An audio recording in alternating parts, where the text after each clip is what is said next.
A very warm good morning to all the students and parents. I hope you all are doing well.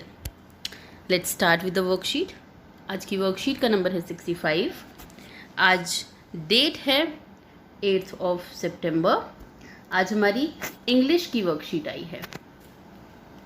Recapitulation sheet मतलब कि जो हम पहले कर चुके हैं उस सबको हमें रिवाइज करना है अच्छे तरीके से. चलिए स्टार्ट करते हैं. Hello dear students, how are you feeling today? Let's start our day by revising the poem Run. चलिए हम अपना दिन स्टार्ट करते हैं रन पोएम को रिवाइज करके. Read the following questions and take the correct option. बच्चों हम पोएम की रीडिंग पहले भी कर चुके हैं. अब हमें उसमें से कुछ क्वेश्चन दिए गए हैं जिसके हमें करेक्ट आंसर को टिक करना है. चलिए शुरू करते हैं. फर्स्ट है हमारा the poet tells us to run away from the. जो पोइट है वो हमें क्या बोलता है, हमें कहाँ से भाग जाना चाहिए? हमें कंट्री से भाग जाना चाहिए. कहाँ से? Country. Name the game in which you have to run. ऐसा कौन सा गेम है बच्चों जिसमें हमें भागना चाहिए? वो गेम है फुटबॉल. कौन सा गेम है बच्चों?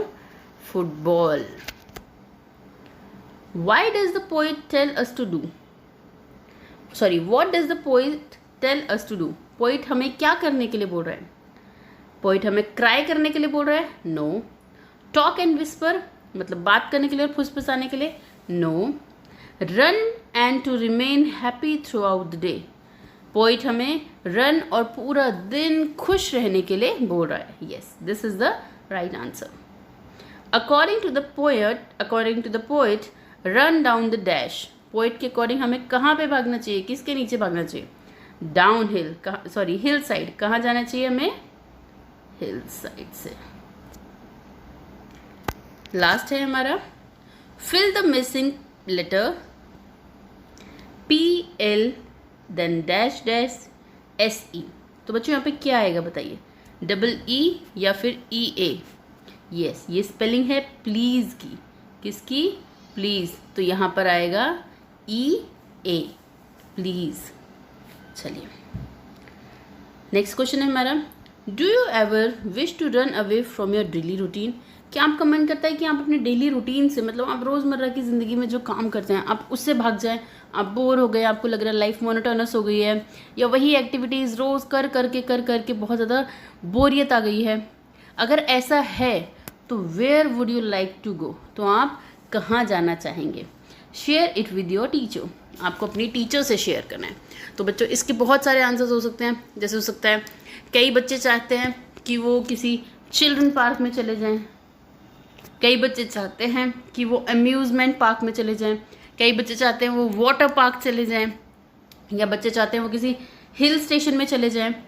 या फिर अपने नाना नानी, अपने दादा दादी के घर चले जाएं. अपने ग्रैंड पेरेंट्स के घर चले जाएं. कई बच्चे चाहते हैं कि भाई वो अपने फ्रेंड्स के साथ ही रहें. कई बार होता है ना, हम अपने फ्रेंड्स से बहुत ज़्यादा अटैचमेंट होता है, हम उनके साथ बहुत खुश रहते हैं, हम अपनी सब चीज़ें उनके साथ शेयर करते हैं, तो हमें मन करता है हम अपने फ्रेंड्स के साथ ही रहें. तो यहाँ पे बहुत सारी चीज़ें हैं, आप उनमें से कोई भी लिख सकते हैं. नेक्स्ट है हमारा talk time. Dear children, look at the picture given on the right hand side carefully. देखिए राइट हैंड साइड पे हमें एक पिक्चर दी हुई है, हमें इसको ध्यान से देखना है. What do you think the boy and the women in the picture are talking about. आपको क्या लगता है इस पोएम में ये जो बॉय है और ये जो विमेन है ये किस बारे में बात कर रहे हैं? Imagine and create their dialogues. हमें इमेजिन करना है और इनके डायलॉग्स बताने हैं. देखिए बच्चे ध्यान से इन पिक्चर्स को. इसमें ये जो लड़का है ये क्या कर रहा है? ये मग से पानी गिरा रहा है, और ऐसा नहीं कहीं बाहर गिरा रहा है या गार्डन में, पार्क में, ये घर के अंदर ही पानी गिरा रहा है, और शायद ये किचन है. और यहाँ पे जो विमेन है ये क्या कर रही है? ये कढ़ाई में कुछ तल रही है. तो हमें इनके डायलॉग्स जो हैं वो प्रिपेयर करने हैं. say them out aloud and write them in your notebook. हमें उन डायलॉग्स को पढ़ना है और अपनी नोटबुक पे भी लिखना है. You may take help from your elders too. आप अपने बड़ों से भी हेल्प ले सकते हैं. तो बच्चों चलिए शुरू करते हैं हम छोटे कुछ डायलॉग्स बनाना. आप ज़रूरी नहीं है इन्हीं डायलॉग्स को फॉलो करें, आप अपने हिसाब से भी डायलॉग्स लिख सकते हैं. चलिए हम मान लेते हैं कि इस बच्चे का नाम है चिंटू. ओके, बच्चों देखिए, ये जो विमेन है ये डायलॉग बोल सकती है, why are you pouring water here, तुम यहाँ पर पानी क्यों गिरा रहे हो, क्यों उड़ेल रहे हो। पोरिंग मतलब क्या होता है बच्चों, उड़ेलना। तो देखिए अब देखते हैं नेक्स्ट हम कि चिंटू क्या डायलॉग देगा। चिंटू बोल सकता है, देखिए पीछे गेट है, हो सकता है वो बाथरूम का गेट हो। चिंटू का डायलॉग ये हो सकता है, bucket in the bathroom is full, bathroom में जो बकेट है वो फुल हो गई है, तो इसीलिए वो पानी को यहाँ ला ला कर उड़ेल रहा है। देन विमेन इसको क्या आंसर करेगी, if the bucket is full then just close the tap, अगर बकेट भर गई है तो टैप बंद कर दो, बजाय कि इस पानी को यहाँ ला के उड़ेलने के लिए टैप मतलब कि जो नल है उस नल को बंद कर दो। Otherwise you may slip and hurt yourself, वरना तुम यहाँ पर फिसल जाओगे और खुद को नुकसान पहुंचा लोगे।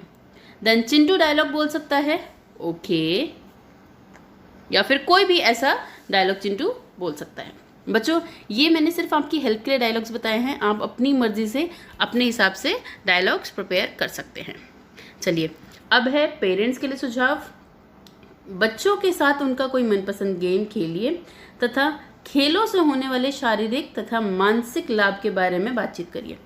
बच्चों से बातचीत करिए कि जो हम खेल खेलते हैं उनसे हमारी बॉडी को फिजिकली मेंटली हम किस तरीके से स्ट्रांग बनते हैं, और उनका कोई भी फेवरेट गेम आप बच्चों के साथ खेल सकते हैं। पेरेंट्स हम जानते हैं ये जो डेली लाइफ है, बिजी लाइफ में आजकल हम बहुत बिजी रहते हैं, लेकिन बहुत बहुत बहुत ज़्यादा ज़रूरी है कि हम बच्चों के साथ भी टाइम स्पेंड करें। So please it's a request, आप बच्चों के साथ खेलिए और उनके साथ टाइम स्पेंड करिए। अब नेक्स्ट है हमारा कोविड के against appropriate behaviour. We have to keep maintain physical distance of 6 feet और 2 यार्ड, हमें कम से कम 6 फीट या फिर 2 यार्ड्स का फिजिकल डिस्टेंस मेंटेन रखना है। बच्चों आज की वर्कशीट से रिलेटेड कोई भी डाउट हो तो प्लीज़ आप उस डाउट को पूछिए, और अगर आपको लगता है कि आप और अच्छे अच्छे डायलॉग्स क्रिएट कर सकते हैं तो उनको प्लीज़ लिख के ग्रुप में शेयर करिए। Thank you so much, have a nice day and please take care of yourself.